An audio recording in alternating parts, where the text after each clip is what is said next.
Join us for a driving review of the updated Tesla Model 3. Today, long-range model. Let's go!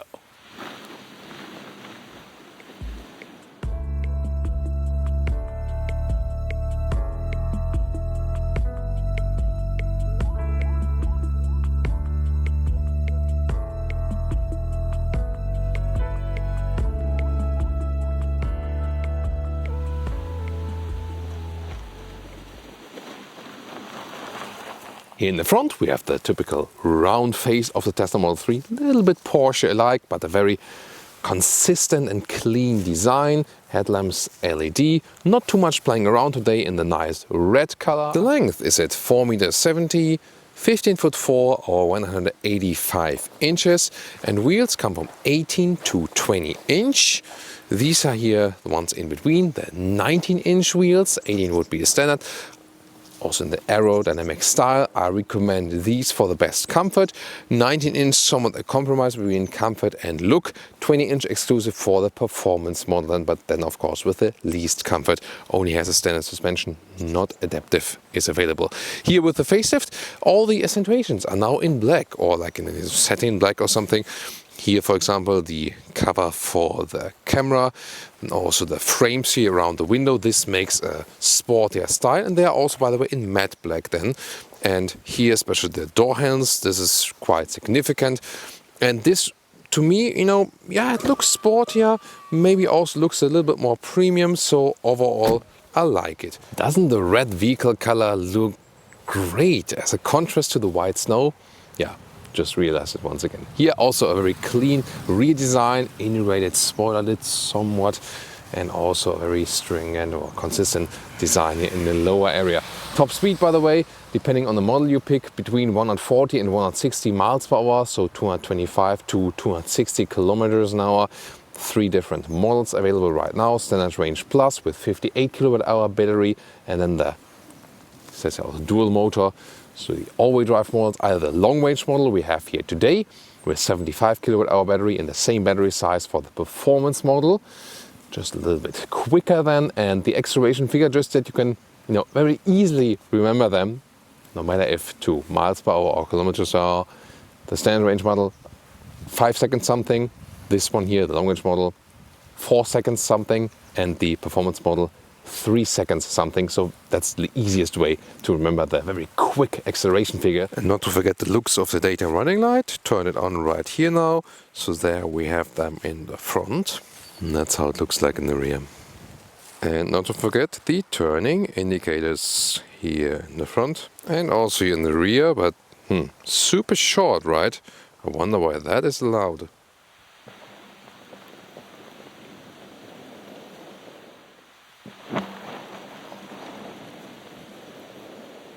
And the charging port on the driver's side, in the rear, this AC charging maximum 11 kilowatt and DC charging and supercharger maximum 250 kilowatt. However, you can see that the realistic or the concise charging figure then varies. Here at the moment we are at 130 kilowatt. That is then almost 1000 kilometers per hour. So it's still quite quick, but considering we recently had with a Porsche Taycan at 240 kilowatt, so of course less here, although it's a modern supercharger, but there are also other vehicles here around, so it also depends on that. And at the end of our concise test, we can see the realistic average figures. Then here for last 10 kilometers, 25 and 50, 16 kilowatt hours on 100 kilometers, or here then longer term 20 kilowatt hours on 100 kilometers. Will actually average 375 kilometers to 470 kilometers depending on. And we can take a look at the miles figures here. So they vary then also a little bit depending on which average we pick. And that would actually mean some 230 miles up to 320 miles.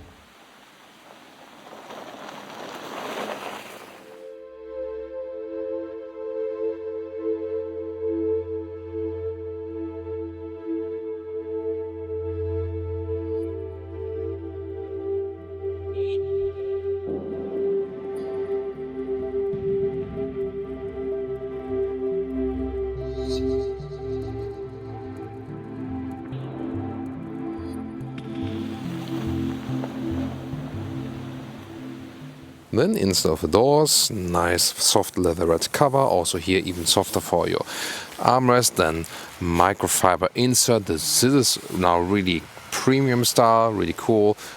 Black Model 3 entry badge. Then the clean interior, today the black interior. There's also a white one available, I would prefer. Yeah, maybe this one here is easier to clean and so on, but the white one just looks so cool. But here also well done, again clean design. This is all from high-grade leatherette. Really soft and plush, and you wouldn't feel a difference to the animal skin surfaces quality-wise. It's just here, the whole car is really vegan. That's really, really cool. Also the steering wheel for Model 3 and Model Y, that's standard. So finally someone who is really consistent. All Model 3 come with an animal-free interior. Better for the animals, better for the environment. Of course also better for us. So that's the styling. Would you go for the black or the white seating? Tell me in the comments. And getting inside. Most important shoe tab here in winter times, of course. It's actually a nice and standard seating position. I think the seats could be a little bit wider and taller for tall people, but overall still quite okay. The steering wheel can be moved up and down, in and out. I'll soon show you that. And then here headroom with 1m86 or 6'1". Plenty of space available because there's this fixed panoramic glass roof. Just the sides gets a little bit more narrow, but height-wise, even with tall people, no problem whatsoever. Interior overview, of course. Everything so clean and so calm. That was really cool. Matte wood insert right here. I love that. This being the black styling right here. And yes, you know, when the speed appears in the top left corner, it's not too good to see then with the screen here. I would wish a head-up display that would solve the issue, but to have everything cleaned up like this also makes you calmer while driving. 15-inch screen here, everything is running over that. I can soon show you more to that. Directly here, by the way, so here you can change some driving modes and so on. You also have a quick control right here, like the adjustments, and then when you have the steering wheel, you can control here the left thumb and here for in and out and so on. So I mean, why not doing that way? And you can also save your setting then for your user profile.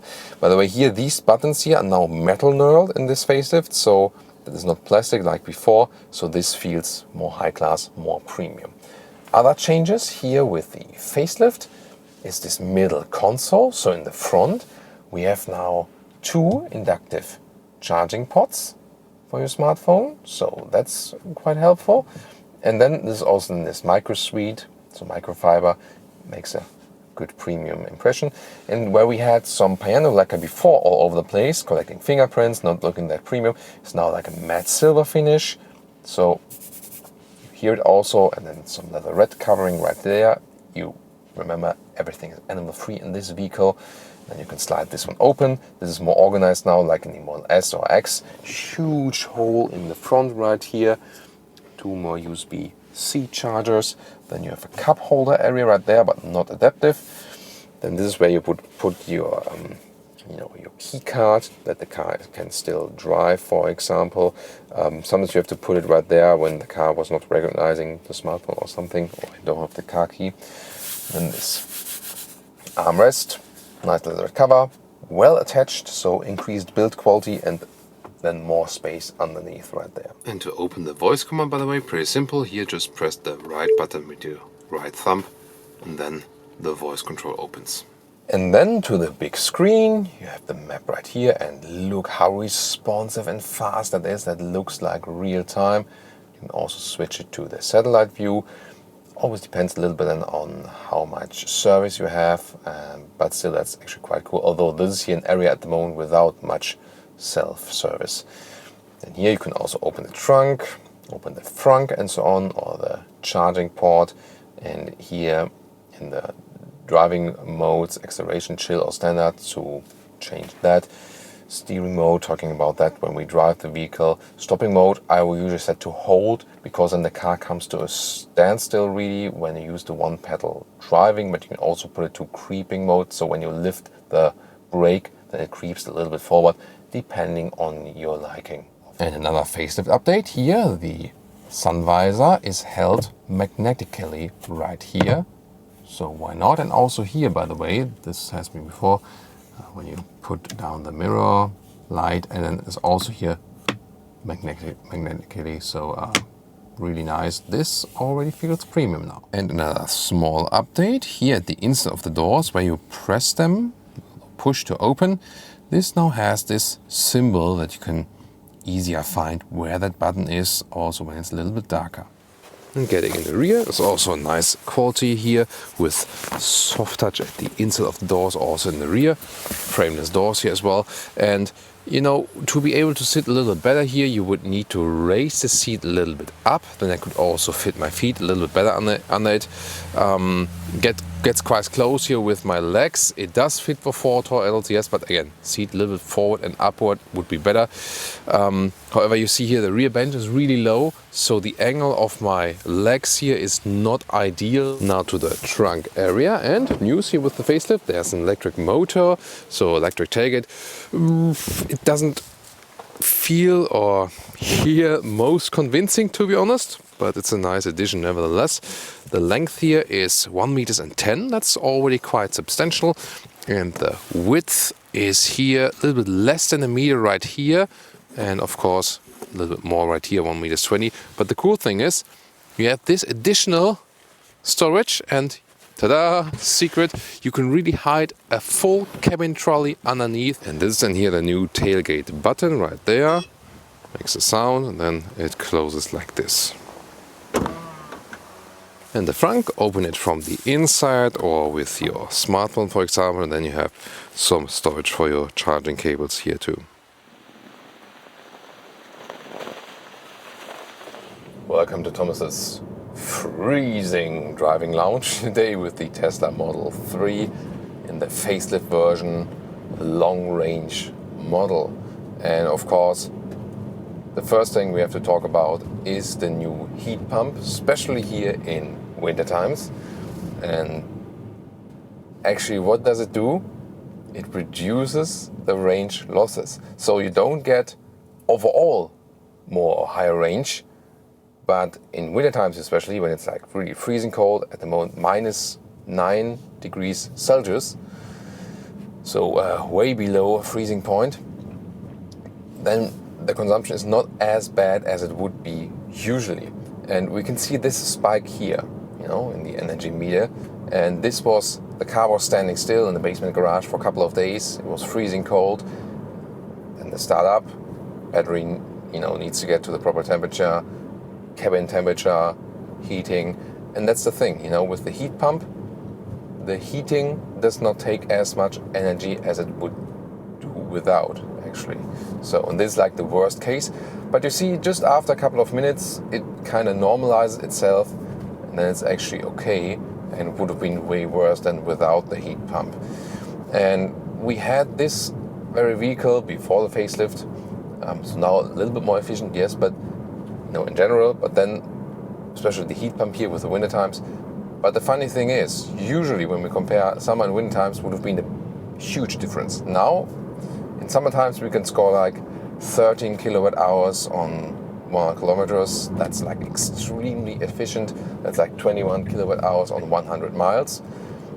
And here now in winter times, I did on the motorway like 100, 120 kilometers an hour, like 60, 70 miles an hour, in, you know, really freezing temperatures, some 17 kilowatt hours on 100 kilometers. So that's like 27 kilowatt hours on 100 miles. And that's more efficient on motorway for an electric vehicle in winter times than with most other electric vehicles we've been testing in summer times under like normal driving conditions. So once again, the Tesla Model 3 proves to be very, very efficient, if not one of the most efficient electric vehicles on the market at the moment. And you can already see that this normal heating spike now really normalized itself pretty much. And this is where the heat pump is really doing a great effect. Once again, the Tesla Model 3, one of the small weaknesses, talked about in the interior part. The build quality still needs some tweaking here and there, but we've really seen tremendous progress, especially then here in the middle console now. So you see they're getting on and on and on. One of the weaknesses driving-wise, definitely the suspension. It's good to have the smaller wheels. Here today the 19-inch wheels. The performance model, of course, even less comfortable with the 20-inch wheels. They look so great, yes, but yeah, even less comfort. So I would always recommend to stick with the base 18-inch wheels. You do not have an adaptive suspension, just the base suspension, and it's quite, yeah, maybe you heard it also now when we have some bumps in the road. It's really quite stiff and bumpy. So 18-inch wheels at least even that out a little bit. So save the money, stick with the base wheels, enjoy a little bit more comfort. It's not that the suspension is super bad or something, but if you compare other vehicles at that price, not talking necessarily about electric vehicles, but in general, competitors at this price point, they do a better job suspension-wise. So we see a lot of different other things like software-wise, where they're really on top of the game, and we never have any like lagging software problems here. It's always fast in the infotainment system, never had problems with that. I think once in the Tesla Model X, I had one system crash, but the good thing is then holding both buttons here at the same time, so pressing and holding them for a longer time, and then you do a reset of the system even while driving, and then it was done. So, and it happened once before, and I've been testing I had Teslas for like 12 times now or something, and did thousands of kilometers with it. This was the only problem I ever had. Other than that, software-wise, never had any failure, and it's always right on top of the point.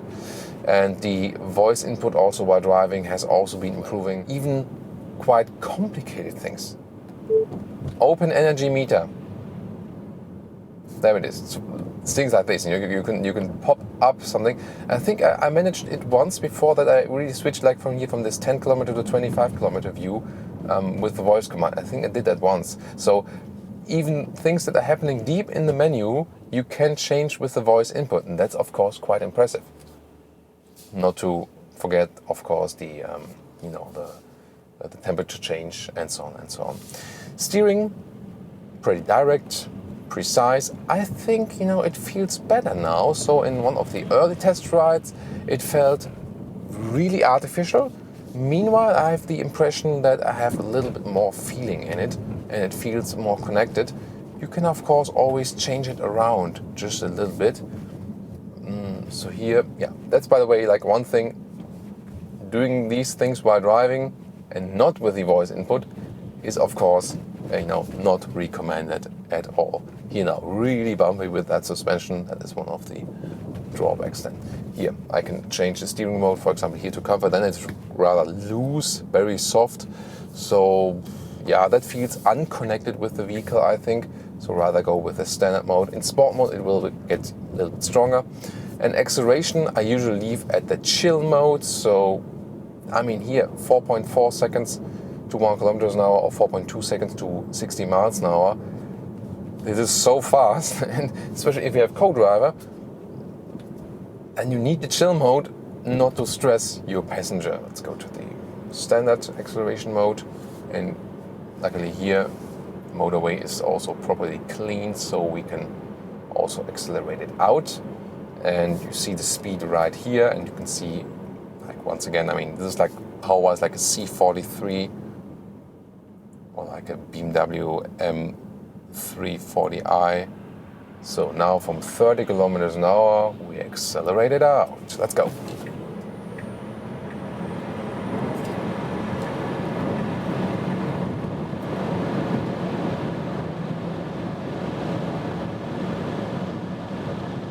That's 180 kilometers an hour. Wow. What explosive acceleration, especially from get-go. And here, by the way, at higher speeds, we now hear some wind noises here. So that's not what the car is laid out to be. There, the Germans would still be better. However, let's see when we drop to like a normal motorway speed, like 130 kilometers an hour, 80 miles an hour. Yeah, that's totally fine here. And that's, they are building the cars for that. They're not building the cars like BMW to be silent at 200 kilometers an hour.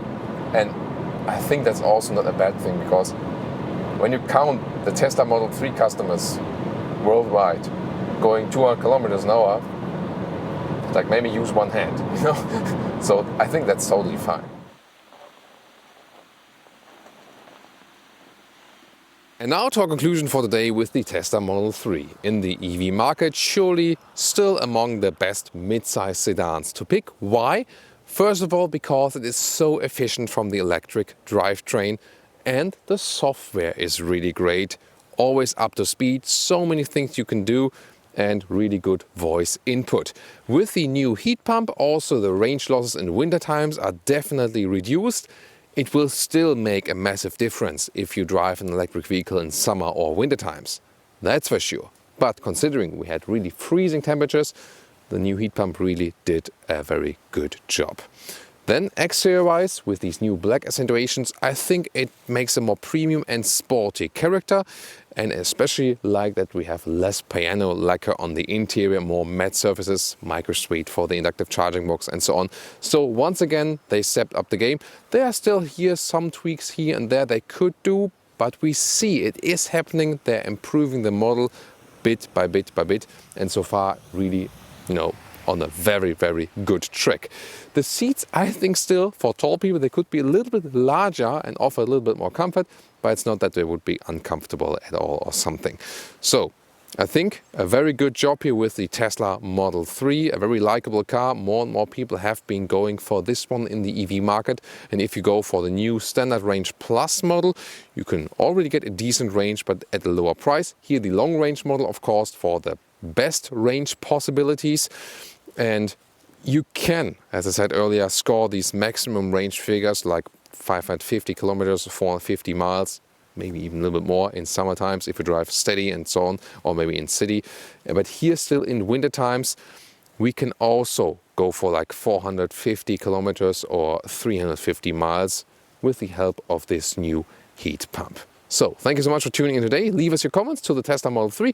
Also tune into our summer review. Check out Tesla Model S, Tesla Model X review, the Polestar 2, the competitor, for example. See you there, or see you at our very next Tesla review.